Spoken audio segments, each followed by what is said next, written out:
First story I wanted to talk about is about Mike Lindell. I've talked about him a few times before, and I'm sure if you watch the news at all, you already know exactly who this guy is. But let me give you a little bit of a refresher. He runs the company My Pillow. He produces pillows and sleepwear, towels, all that stuff.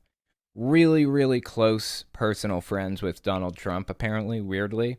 And he is a Donald Trump true believer, full-blown Donald Trump cult member. He was carrying water for the Donald Trump election claims like a while back, and you'd think after the election ended and Biden got inaugurated, all that would stop, right?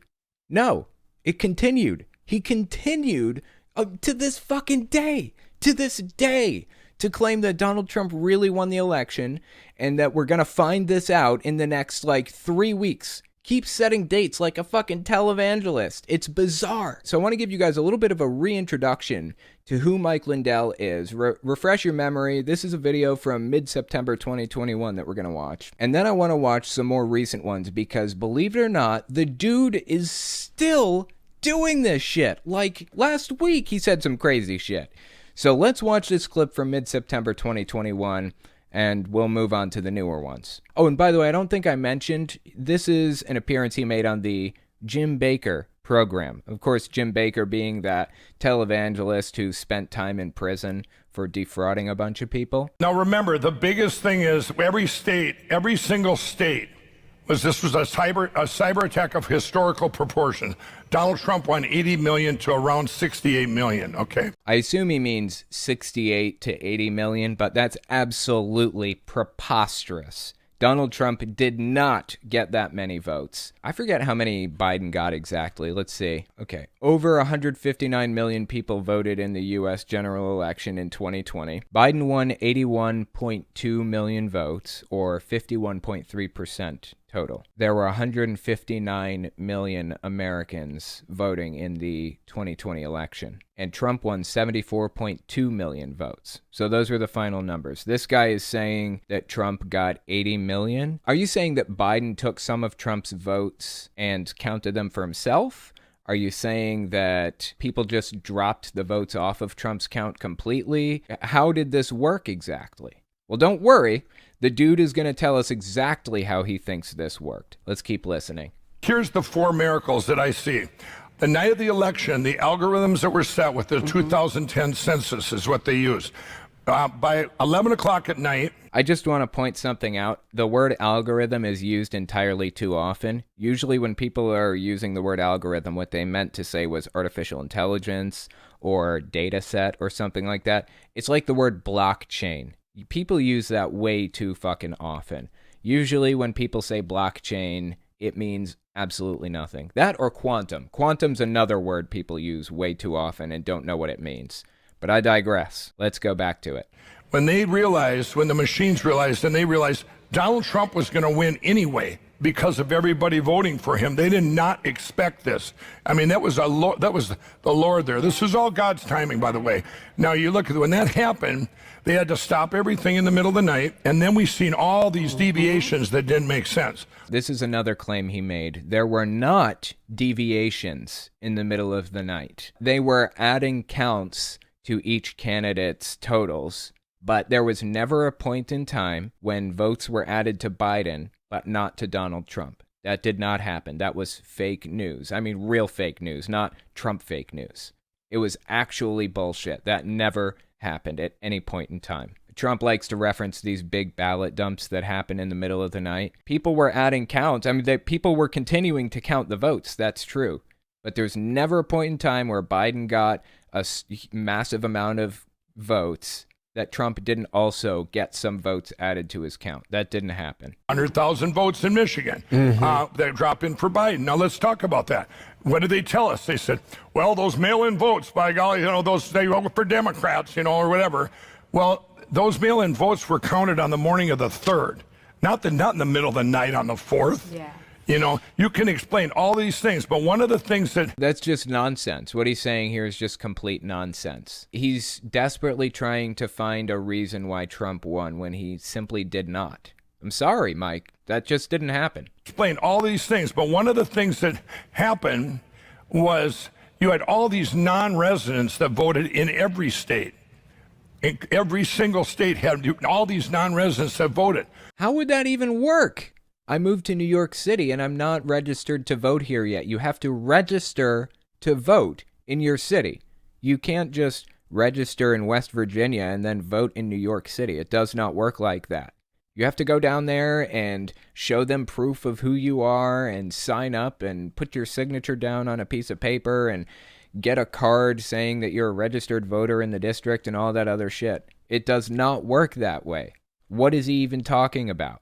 Has he ever voted a day in his life? Does he know this process? He should. I'm sure he's voted. He knows what registering to vote is like. It's kind of a pain in the ass in some areas. So that begs the question, is he just propagandizing for the sake of it? He knows the process of registering to vote. He knows it. I'm sure, without a shadow of a doubt, he's voted before. So why is he lying about the process now? Well, you didn't have that many people go out and commit a crime. That was an anomaly in history that nobody looked at. I looked at it right away going, this has to be done by computers, and they're just using their names. They were using the 2010 census, so those people no longer lived in that state. Now he's saying that the systems that counted the votes are the same ones that did the 2010 census. That's an interesting idea, except for the fact that the census database and the voter database are different. They don't include the same people. As a matter of fact, a lot of people from the 2010 census may not even live in the U.S. anymore. They're not even registered voters for that matter. They didn't find any evidence of unregistered voters voting. I will tell you, however, they did find evidence in a few circumstances of voters voting multiple times for Donald Trump. They found a few examples of that across different states, which doesn't really come as a surprise. Trump specifically asked his voter base to do that. 600,000 people could vote by absentee in this state. Are you confident in that system? Well, they'll go out and they'll vote, and they're going to have to go and check their vote by going to the poll and voting that way, because if it tabulates, then they won't be able to do that. So let them send it in and let them go vote. And if their system's as good as they say it is, then obviously they won't be able to vote. If it isn't tabulated, they'll be able to vote. So that's the way it is. So that's really not surprising to anybody to find that kind of result when the candidate specifically requests his voters do that, which, by the way, is against the law. Dead people. We all heard about dead people voting. Dead people didn't vote, and nobody sat down and used it and wrote their name. They was pulled from the voter rolls from the 2010 census. Okay, the voter rolls and the 2010 census are completely different databases, and I don't know this for sure, but I have to guess that Dominion systems, as he's saying here, weren't being used to count the 2010 census. All of this is nonsense from beginning to end. So why am I even bothering to debunk it? I ask myself that question on a regular basis. The reason is because he's had more strange shit to say, and he's facing consequences for it now. This clip came out mid-January 2022, so it's fairly recent. Listen to this. Everything you're going to see over these next 7 months to get rid of the machines, you're going to see the Supreme Court case coming out, all these great things, everybody. Oh my God, dude. He is still so obsessed with the idea that there's some impending sense of justice. Trump is going to be reinstated. I can't tell you how many claims this dude made over the past year. I mean, seriously, this happened in November 4th, I think, is when the election took place. This guy's been saying this same exact shit since November 4th, 2020.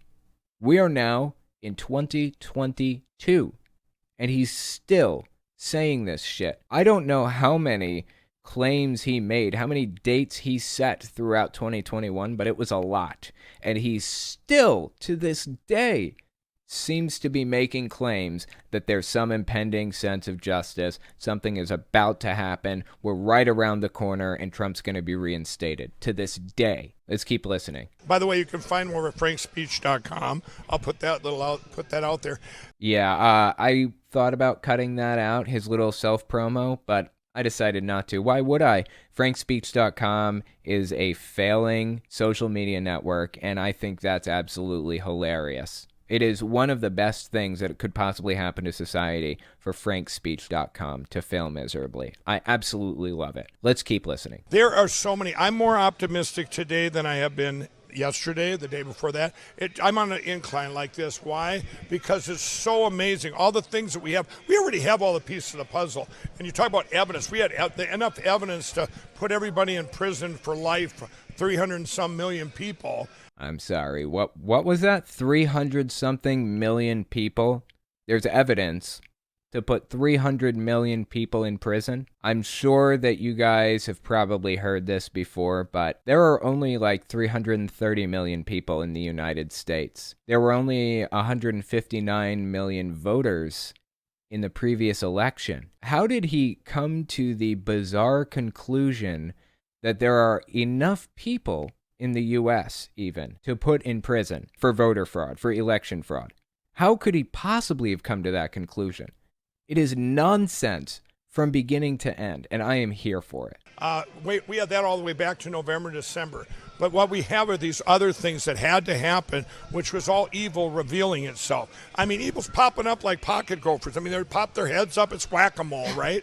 I mean, it's everywhere. And that all had to be revealed so that we can fix it. Wow, that's fucking strange. Here's his explanation for why nothing is being done, why nothing is being solved. It's because we had to let the evil reveal itself so that we can take care of it. That is so beyond fucking ridiculous. I don't even know what to say about it. He's not just going out there and saying bizarre shit, though. That's not his only role right now. He is also sponsoring anybody with a microphone who's willing to say what he wants said.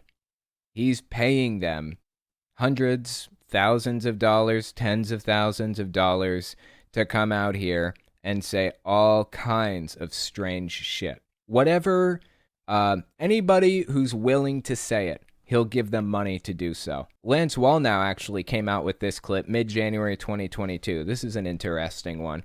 In case you're unfamiliar, Lance Wallnau is a Christian nationalist and extremist to the core, a hardcore Trump believer. Listen to this clip from Lance Wallnau on his show. Oh, but there was no violence at Biden's inauguration because nobody was there.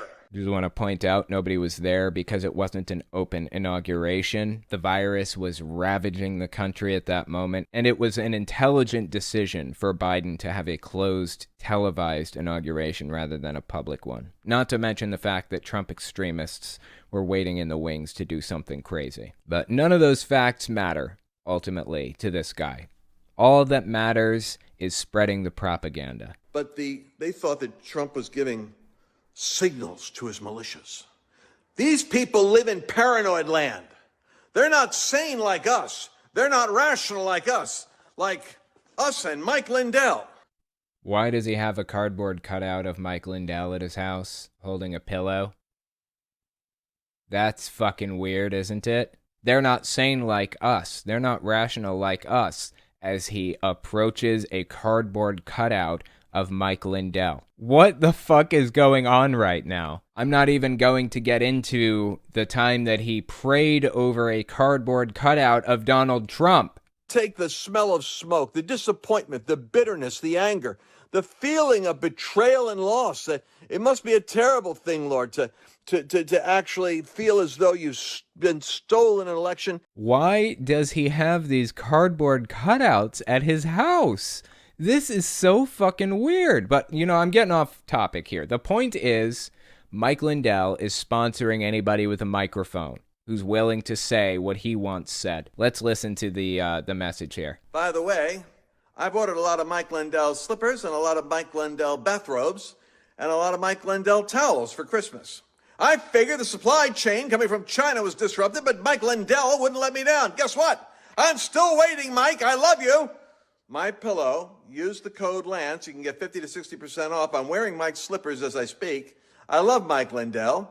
He's one of the more rational parts of our army. Is that the word you use to describe him? But the supply chain, Mike, let's get it sorted out, buddy. I put over $1,000 in Christmas presents there, and I'm still waiting. So anyways, yeah, Mike Lindell, yeah, he's spreading conspiracies all over. And you know what those conspiracies lead to? They lead to this.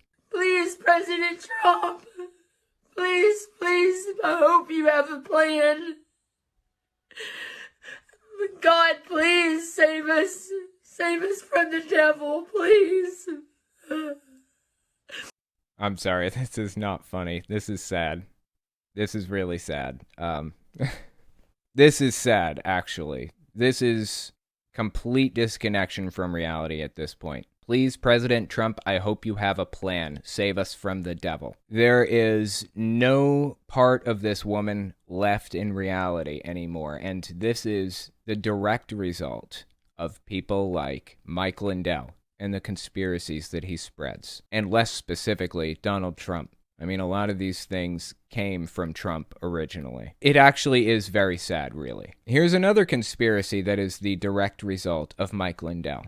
This took place at a conference called Reawaken America. It's the Reawaken America tour. They've been going around the country holding these events, getting these big speakers like Mike Lindell, for example. This guy on the right here with the white shirt, he's part of a social media thing called The Good Liars, I think. And in a minute, you'll see his buddy on the left here.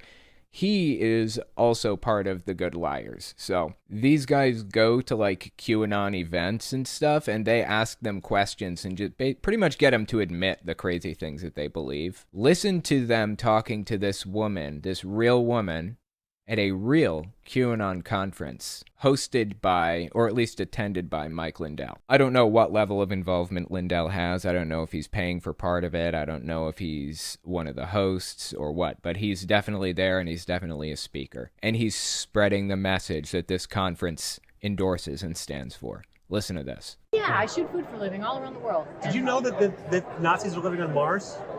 Yep. That is actually a QAnon belief, so I'm not really surprised to hear them say that. And she seems a little bit like nervous about acknowledging it. I think that that's because that belief is one of them that they kind of keep under wraps for the most part. QAnon, they don't like parade that one around. It's mostly just in private forums that you find them talking about that. And he just came out and said it. And she's like kind of nervous about it, you know. Really, I did. Yeah, okay, because I just heard that right now. I'm telling you, yeah. The more you know, the more you know. Wait. No, she's trying to escape, but he doesn't want to let her. So how long have you known this? See, my mind is a little bit blown right now. Maybe a year. It's more people living off planet than underground and on the More people living off planet and underground than on top. That's another core belief of QAnon. The idea that there are military bases that live underground. And, you know, I'm sure the military has bases underground. I have no doubt, with satellites all over the place. I'm sure they're taking pictures of every square inch of the planet. I mean, I was just looking at pictures of Russian bases taken by satellites. And I realized at that moment that most bases probably are underground, because nothing is hidden from the surface of the planet at this point. If you want to hide something from an opposing military, it has to be underground. But it goes beyond that with QAnon. It doesn't just stop there. They're saying that there are full-blown breakaway civilizations that have no further contact with above-ground society, basically. They live underground, they work underground, they survive underground, they have children down there, and they don't talk to people on the surface. And they are like 1,000 years more advanced technologically than the people on the surface of the planet. It gets fucking strange, some of the belief systems that they have. So she's kind of mixing in some of the more well-known belief systems by mentioning underground here. There are more people living off-planet and underground than on the top. Not really surprising at all to hear her say that. Right. I want to tell my family about this, but I'm afraid they're going to say I'm fucking crazy. They will. They'll commit you. They say you can't be saying that stuff. You're ruining Thanksgiving dinner. What I try and tell myself is it's not crazy if it's true. Well, we're not crazy, right? That's actually a really common talking point. It's not crazy if it's true. In fact, I think a week or two ago, I read a comment I got, or a message I got from my SoundCloud, which is who hosts my podcast. Some dude got on SoundCloud, sent me a DM. Obviously a deep Trump supporter, like no way around that. He says The real insurrection happened on November 3rd, asshole. January 6th was the protest. Conspiracies are not conspiracies when they're fucking true. That's like the talking point. That's the thing you say now. They carry it around like a fucking flag at this point. It's not crazy if it's true. It's not crazy if it's true. They repeat it like a mantra. But we're not crazy, right? We're so not crazy. There's nothing crazy about saying that Nazis live on Mars. No. Needless to say, Mike Lindell has been very busy, and he's been doing his best to spread conspiracy theories like this throughout society for years. Yeah, I would say it's been years now. Absolutely fucking disturbing. Well, guess what? He's paying the price for it now. The dude received a message from his bank saying that they were dropping him because they were worried about reputational damage. They didn't want the government to subpoena them and come in and deal with them and ask them questions about him and all that stuff, and they don't want to be associated with him because he's harmful to their brand, so they're dropping them, which, in my opinion, is their right. However, I have a different take than usual, a different take than you might expect. I will get to it in a second. For the moment, let's watch this clip of Mike Lindell responding to that fact that his bank is dropping him, and then I'll give you my opinion on it. This came out mid-January 2022. They want us to leave their bank. What you're going to hear on these recordings are horrific. Because now that you have, it's manifested from this, Steve, they're bringing back a year ago, and all these terrible outlets like the Washington Post, and I just had a call from the Guardian today, and then you have the Daily Beast. All of these outlets now are attacking me, re-attacking me again, trying to say I'm some kind of a, let's subpoena Mike Lindell's records. As you know, I went after Pelosi and that big committee they got going to scare everybody. I'm not afraid of their committee. He's talking about the January 6th committee, the people who were investigating what happened on January 6th, who broke into the Capitol and who broke which laws. I'm not afraid of that. I have no fear whatsoever. I don't worry about them knocking my door down and asking me questions. You know why? Because I didn't do anything that violated the law on that day. I was sitting my happy ass at home watching your ass on TV. That's what I was doing. I was watching people bust down doors at the Capitol with zip tie handcuffs and gallows erected out back. That's what I was doing. I'm not afraid of what they have to say to me. They have nothing to say because I didn't break any laws. You have no reason to worry about this committee if you didn't violate any laws.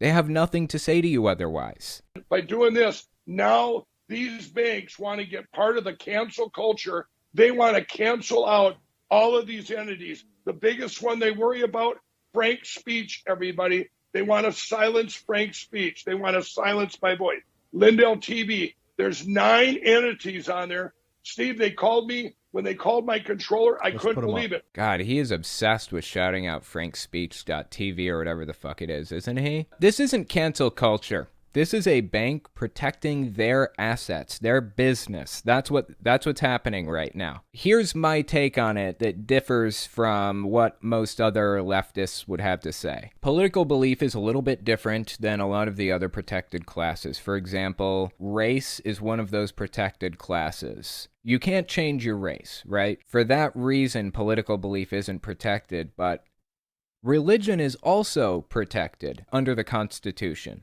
Under all of those laws. But you can change your religion. But can you actually? Can you change your religion? I mean, it's possible. It's not like changing your race, where it literally is not possible. You are who you are. I don't think religion is something that you can change. You can go through the process of discovering who you are and discovering new information and evaluating that information, all that stuff. But most people are religious in the first place because they were indoctrinated or de facto brainwashed into that position from a young age, mostly. If you join a religion like Jehovah's Witnesses later in life, typically you were already primed to believe that God exists from the start. You already believed to some degree that God was real and he was out there and watching over you for most of your life. That's the case almost all the time, not every time without exception. It's a fundamental piece of people's identity, whether you like that or not, or whether they like that or not. And for that reason, I think religion should be a protected class. You shouldn't be able to discriminate against somebody